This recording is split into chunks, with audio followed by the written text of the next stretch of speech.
Augmenter les salaires par les actionnaires. Augmenter les salaires par les actionnaires. Je tenais à remercier l'apport des soutiens logistiques de nos camarades Sud-Post 92, d'avoir contribué justement à ramener du matériel que beaucoup de nos collègues n'avaient pas trop le temps. Merci Sud-Post 92 à travers Gaël, France Social. Merci à nos camarades étudiants qui sont toujours en lutte, qui ont toujours répondu présents au sein dans notre lutte contre la direction, la politique de la régression sociale qui s'accélère au sein de Monoprix. Merci aussi surtout à AFP aussi, les camarades d'AFP, pareil, réciproquement, qui sont en lutte presque plus de 2 ans. Merci à travers Claude, Irizi et tous les autres camarades d'AFP, les femmes de chambre, nos camarades femmes de chambre de l'hôtel Batignolles. Et merci à Annie, fidèle au poste, ça fait plusieurs années qu'elle nous soutient, est toujours présente, à Sud Commerce et Services. Et aussi l'UL des Roissy à travers Macan, à travers Brigitte par rapport à l'UL du Bourget. Et Georges, pour info qui est passé hier aussi, du musée du Louvre, la restauration.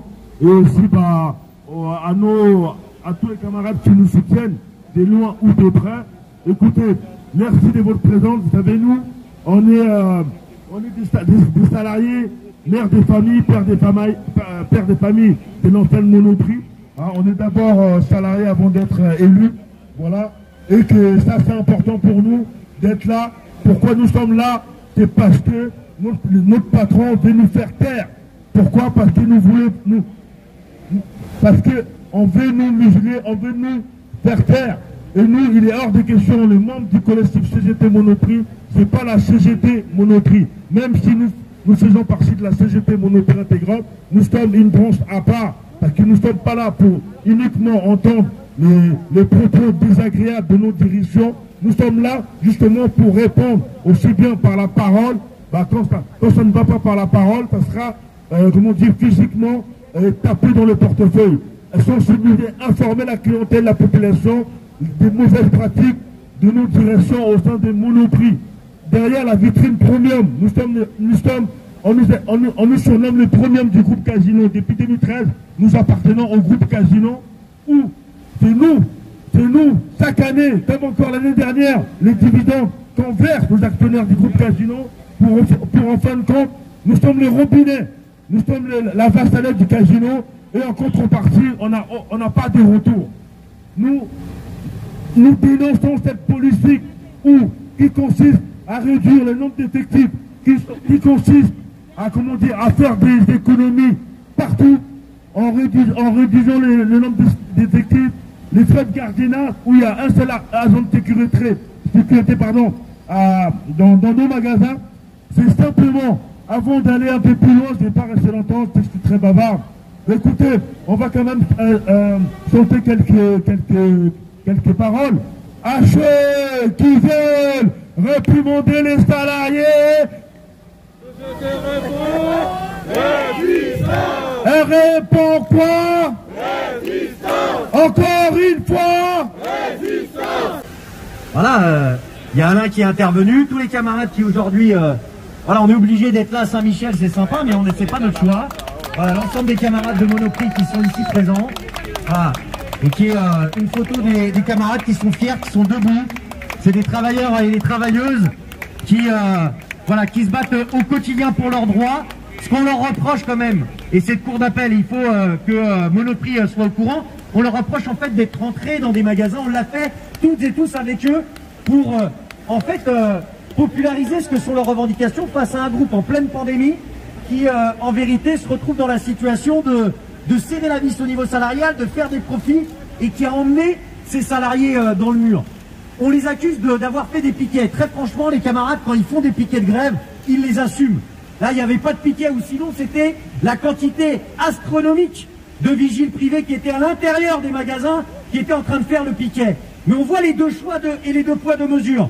D'un côté, Monoprix qui est prêt à déverser de l'argent et de l'argent pour des huissiers de justice, pour des agents de sécurité privés, et de l'autre côté, eh bien, des conditions d'obtention de la prime Covid qui sont juste immorales, qui sont juste complètement hallucinantes au vu des conditions de travail en pleine pandémie. Donc évidemment, pour l'ensemble des camarades qui sont ici, et je ne vais pas faire très long parce que la logique c'est quoi? Et vous êtes bien au courant, quelles que soient les organisations syndicales, quels que soient les secteurs. Le patronat, en réalité, il fait exactement la même chose. Il tente de supprimer des emplois, il fait des plans de licenciement, il nous fait travailler en augmentant nos cadences et en gelant nos salaires pour augmenter leurs profits.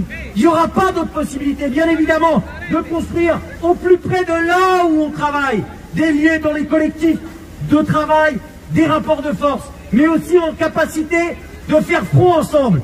Les camarades des TUI, demain, appellent à une réunion commune contre les licenciements, contre les suppressions d'emplois. Toutes les initiatives qui vont dans le sens de converger, les occupations de théâtre qui appellent à une manifestation contre l'assurance chômage le 23 avril. Il faut qu'on arrive à regrouper ces forces-là. La convergence des luttes, c'est pas juste. Il y a une bagarre, il y a un secteur, et on est derrière ce secteur. La convergence des luttes, c'est la capacité à additionner les revendications qui peuvent être parfois différentes des différents secteurs et à les mettre sur la table face au gouvernement, face au patronat ensemble. Merci à vous, on est fiers d'être à vos côtés, on est fiers d'être ce matin avec vous. Vous avez la tête haute face aux juges, face à la police et face à vos patrons. Merci à vous les camarades. Parce qu'ils n'autorisent pas le rassemblement, si j'ai bien compris ce que m'ont dit les camarades de Monoprix. Mais je veux dire, la justice c'est encore public. Il y a des camarades qui peuvent bien évidemment accompagner les collègues de Monoprix à l'audience. C'est tout à fait un droit quand même. Hein, même si on est victime d'attaques de l'étranger sur le CNED. Je crois qu'on a encore la possibilité de pouvoir accompagner nos camarades. Un rassemblement là dans pas trop longtemps sur la fac parce qu'ils nous font un peu la même chose qu'à Monoprix dans toutes les autres entreprises. C'est-à-dire qu'ils nous cassent complètement les droits et ils essayent de nous faire intérioriser un peu toute l'oppression patronale qui existe aujourd'hui. Nous, en vérité, en venant à ces rassemblements, en militant à vos côtés, aux côtés de tous les salariés qui se battent aujourd'hui, on ne se prépare pas à subir le pire des avenirs, mais on se prépare en réalité à construire le meilleur des mondes. Et je trouve que c'est ça qui est important aujourd'hui. Le fait de voir des tas de secteurs, le fait de voir des initiatives qui sont prises par des tas de salariés, des syndicalistes, de Monoprix, des TUI, des travailleurs sans papier, des HPE, des tas de secteurs aujourd'hui, c'est ça qui donne la force en vérité. Donc ça, c'est le premier point qui est important. Donc là, on va devoir se barrer, mais on est de tout cœur avec vous. Et comme d'habitude, franchement, on va pas se mentir. Voilà, on commence un peu malheureusement à être habitué à venir pour des échéances de ce type. Et c'est très chiant, on va se dire la vérité. Mais il faut qu'on se dise les choses en face. En fait, Monoprix se foutent de notre gueule, là. C'est ça la vérité. C'est-à-dire qu'ils embauchent des huissiers, des vigiles. Ils font des condamnations, ils assignent, ils essayent de réprimer. Et c'est les salariés qui doivent en payer le prix. Elle est où la logique, là? Là, ils sont là, hein, quand il faut demander de payer toutes les condamnations et toutes les merdes qu'ils font. Mais pour augmenter les salaires, ils sont où? Pour améliorer les conditions de travail, ils sont où? Pour améliorer nos conditions de vie, ils sont où? Nulle part. Et pourquoi ils sont nulle part? Bah parce que c'est pas leur taf. Eux, leur seule monnaie, la seule chose qu'ils comprennent, c'est le profit. Exploiter, faire travailler plus, pour gagner plus, et pour encore plus nous casser le dos. Nous, en tant qu'étudiants, on va vous dire la vérité, c'est pas l'avenir qu'on veut. Et c'est pour ça qu'on vous soutient au quotidien.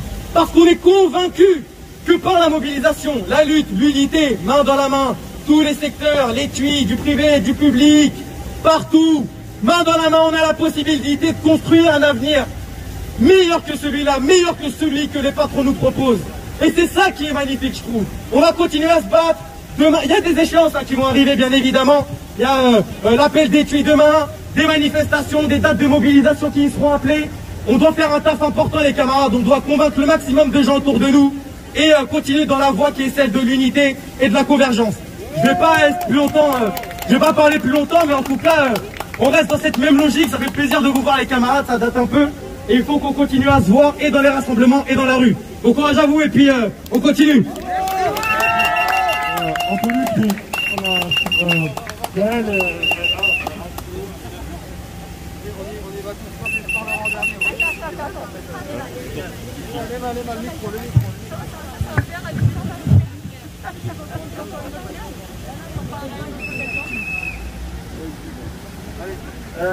Bonjour à tous, on est tous là pour soutenir les monopes, c'est normal.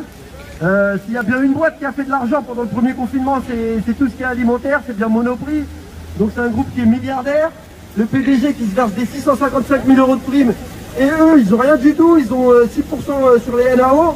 Donc en plus de ça, ils les assignent non pas une fois, mais 2 fois. Ils ont des gros frais de justice. C'est le monde de Macron. Malheureusement, c'est ça. On essaie de faire converger les luttes, d'être tous ensemble.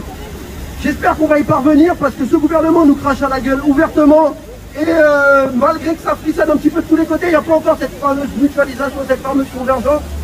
On y travaille, on est là tous ensemble et j'espère que ça va continuer et qu'on va se battre comme des chiens et rien lâcher. Voilà. Oui, bonjour les camarades, moi c'est Thierry, donc du animatrice syndicale à CGT HPE. Donc moi aussi, je salue le courage de nos camarades de Monoprix qui sont de toutes les luttes. Pour moi c'est quand même quelque chose de très important aussi à rappeler parce qu'effectivement c'est un collectif qui a toujours œuvré en fait pour la construction de convergence avec tous les secteurs, que ce soit les secteurs du commerce, de l'hôtellerie, les camarades de Grand Puy, ils ont été toujours présents à nos côtés contre la répression et pour défendre aussi les droits des salariés, notamment dans cette période où il y a des plans de licenciement qui pleuvent un peu partout en fait. Georges est là et il peut en parler mieux que moi, mais rien que dans le secteur de l'hôtellerie, ça se chiffre à des dizaines de milliers de postes qui vont être supprimés et des plans de restructuration. Donc je salue particulièrement le courage des camarades de Monoprix qui, comme Stéphane vient de le rappeler, font face aussi à un acharnement de l'enseigne Monoprix qui est quand même invraisemblable.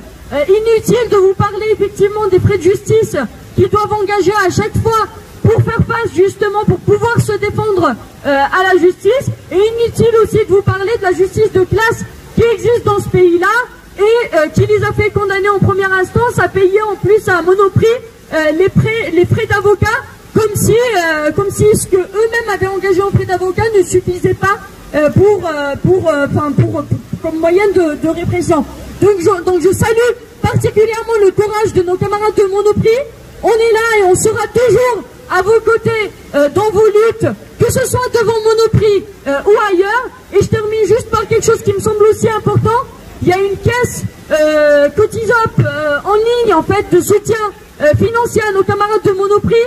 Il faut faire en sorte que cette cagnotte circule le plus possible pour les soutenir financièrement et pour leur donner les moyens de classe, de tenir tête et de faire face à cette répression patronale invraisemblable. Merci.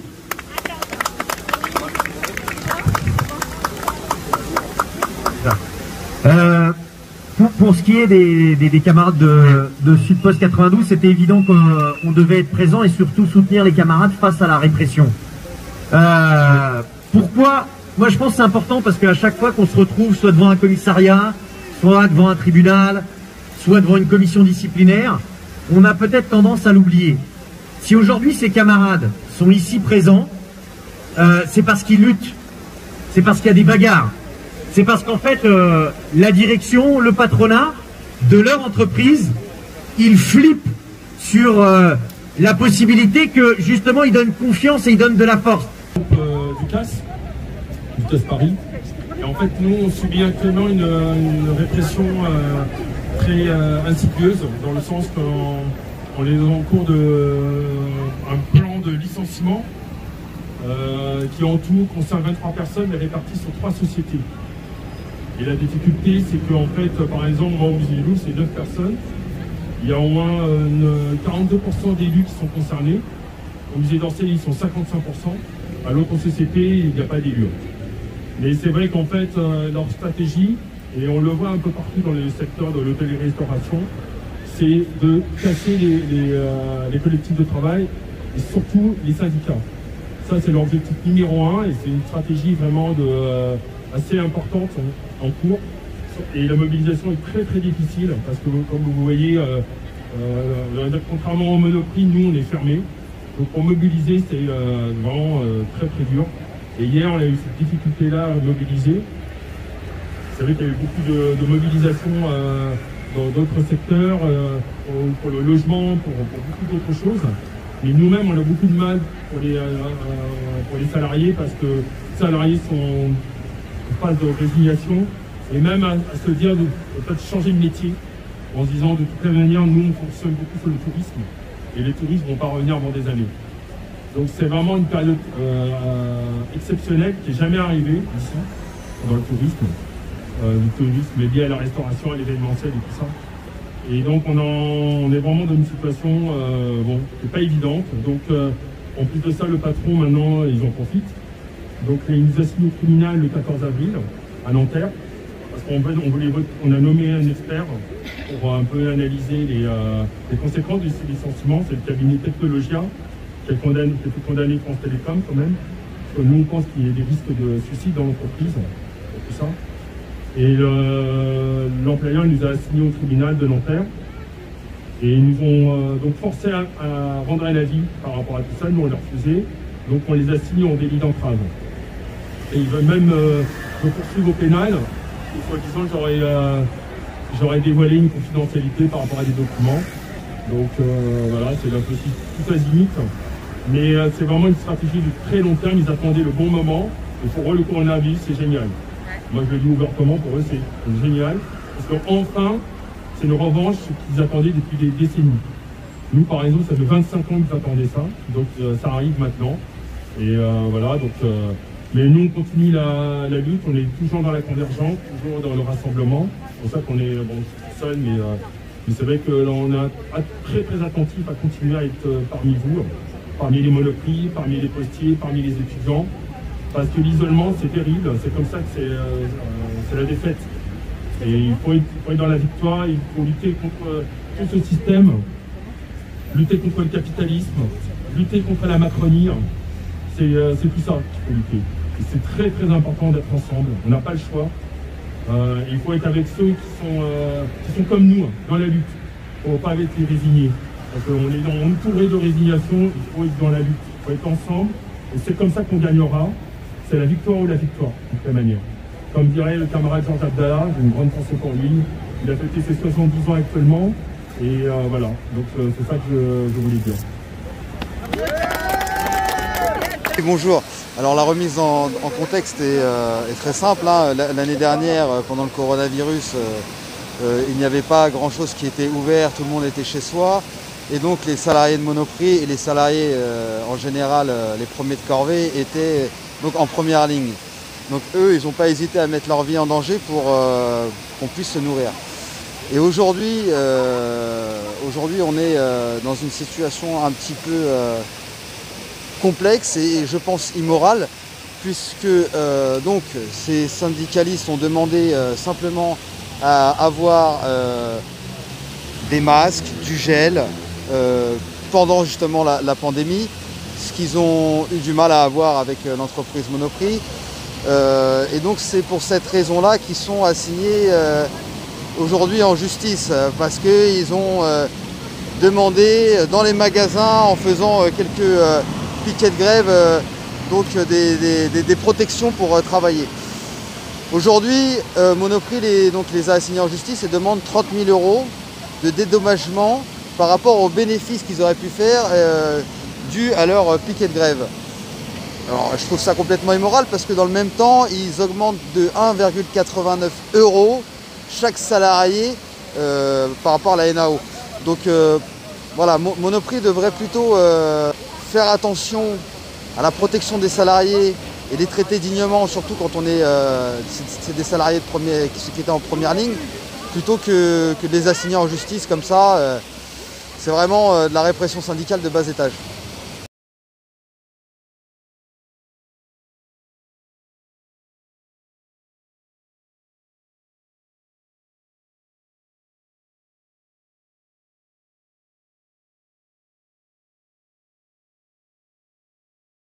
Alors, on pourrait dire aussi la même chose de l'État. Hein. L'État, normalement, doit garantir la sécurité physique des citoyens, ce qui n'est pas fait. Donc les entreprises emboîtent le pas avec grand plaisir. Les grands patrons d'entreprise du CAC 40 font la même chose. Bon, il y a la répression syndicale et puis il y a aussi la vague de licenciements. Parce que quand on voit aujourd'hui les TUI qui sont 600 salariés à être licencié sur 900 en pleine crise du Covid par un patron qui est dans son riad à Marrakech en licenciant tout ça, toutes ces personnes par Zoom. Enfin, il y a vraiment le côté moral qui a disparu depuis l'arrivée de Macron. Bon, ça date d'un tout petit peu avant, je pense, avec Hollande. Mais il y a vraiment des patrons qui sont décomplexés et qui n'ont plus de limites aujourd'hui. Donc la seule chose qu'on peut opposer à ça, en fait, c'est la réponse du nombre, la réponse du peuple face justement à ces grands patrons qui n'ont aucune morale et aucune pitié envers des pères et des mères de famille, tout simplement. En fait, ce qu'ils demandent juste, tous ces salariés, c'est simplement vivre. Vivre dans des conditions correctes. Et aujourd'hui, c'est plus le cas. Donc voilà, on demande juste un peu de respect et un peu de morale. Ça serait pas mal dans ce monde capitaliste. Aujourd'hui, vous, en tant qu'élu, vous ressentez cette détresse chez chacun, que ce soit les employés, que ce soit les étudiants? Bien sûr, on sent cette détresse. La vague des licenciements va faire augmenter le nombre de risques psychosociaux, puisqu'on sait qu'aujourd'hui, il y a 800 plans sociaux depuis maintenant 1 an. C'est plus de 100 000 salariés qui ont été mis à la porte. Donc évidemment, dans un contexte déjà de crise où c'est pas facile de trouver du travail, aujourd'hui on met encore plus en concurrence les salariés entre eux, puisqu'il va y avoir de plus en plus de chômeurs. Et donc, le gouvernement fait quoi? Il nous pond l'assurance chômage, qui va faire baisser le droit de tous les chômeurs. Donc en fait, ils ont une logique quand même derrière, hein. Ils sont main dans la main, les patrons du CAC 40 et les gouvernants. Ils réfléchissent ensemble. Et en fait, leur problème, c'est pas de faire retrouver du travail, de relancer en fait le pays. C'est de gaver les uns sur le dos des autres. Et la détresse est de plus en plus grande. Je sens la détresse et je sens aussi cette grande colère qui est en train de monter dans le pays. Et j'aimerais justement qu'on trouve les solutions politiques positives plutôt que de mettre les uns contre les autres en fait. Permettre de fédérer. Ouais. Je pense que normalement le rôle des gouvernants c'est ça, c'est de fédérer le peuple autour d'un projet positif, politique, social, écologique, enfin, tout ce qui va avec. Aujourd'hui c'est pas ça. Aujourd'hui on a une oligarchie qui est au pouvoir et qui décide de tout. Même sur la crise sanitaire, hein, on voit que les parlementaires ne sont même plus écoutés. On voit que c'est le conseil de défense, un petit conseil de défense entre eux restreint. On est vraiment dans une monarchie présidentielle et je pense que le problème, une partie du problème, on va dire, sera effacée quand on enlèvera cette 5e République où il y a un homme qui décide de tout pour tout le monde, quoi.